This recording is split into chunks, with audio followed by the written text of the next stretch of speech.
कि स्टूडेंट्स ऐसे क्वेश्चन हमने कई बार हैंडल किए हैं क्लास में, अगर आपको याद हो, है ना। ये फिगर दिया है, अब इन्होंने पूछा क्या है, the length of P Q इन्होंने पूछा हुआ है, ये पी क्यू की लेंथ पूछी है ना। अब आपको ऐसे क्वेश्चंस याद हो गए होंगे। इसमें क्या करते हैं हम लोग, कंस्ट्रक्शन करते हैं। क्या करेंगे, ओ को आर से ज्वाइन करेंगे। तो ऐसा करने से क्या होता है, ध्यान से सुनिएगा मेरी बात को। देखो ओ आर का लेंथ किसके इक्वल हो जाएगा, ओ क्यू के इक्वल, क्योंकि radii of the same circle. तो अगर ओ क्यू 4 है रेडियस, तो ओ आर भी कितना हो गया, 4। अब ये एंगल 90 दिया ही रहता है आपको, और रेडियस टेंजेंट पे परपेंडिकुलर, तो ये भी 90 हो गया, और यहां पे भी ये भी 90 हो गया। तो बस चारों एंगल्स का sum quadrilateral Q P R O में ये भी 90 हो जाएगा। तो ये एक क्या बन जाएगा, स्क्वायर, है ना। कैसे, क्योंकि चारों एंगल 90 हो गए, और ध्यान से सुनिए, ओ आर का लेंथ किसके इक्वल है, ओ क्यू के इक्वल है, radii of the same circle, ये इक्वेशन 1 बन गई। और एक्सटर्नल पॉइंट से ड्रॉ किए गए टेंजेंट का लेंथ इक्वल होता है, इसका मतलब P Q is equal to P R. ये देखो P Q is equal to P R, P Q is equals to P R, ये हो गई इक्वेशन नंबर 2। भाई ये वाला और ये वाला लेंथ इक्वल हो जाएगा, और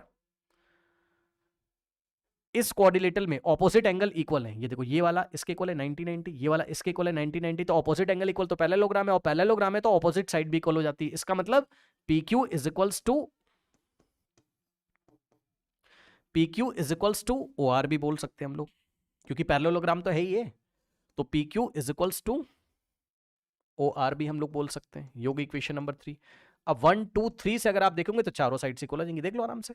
ओ आर किसके इक्वल है, ओ क्यू के इक्वल है, ठीक है। और ओ आर पी क्यू के भी इक्वल है, तो R is equal to P Q भी लिख सकते हैं हम लोग, और पी क्यू ओ आर के इक्वल है, और पी क्यू पी आर के, पी क्यू पी आर के भी इक्वल है। तो चारों साइड्स इक्वल आ गई, आराम से देख लीजिए, पी क्यू पी आर के भी इक्वल है। तो ये स्क्वायर हो जाता है आपका। ऐसे क्वेश्चन एमसीक्यू में आते हैं आपके, ठीक है। O R P R P Q O Q सब इक्वल, चारों साइड इक्वल, स्क्वायर। अब स्क्वायर अगर हो ही गया है तो चारों साइड इक्वल हो जाएंगे, मतलब जितना ये उतना ही ये हो जाएगा, ये भी 4 हो गया, और उतना ही ये हो जाएगा, ये भी 4 हो गया।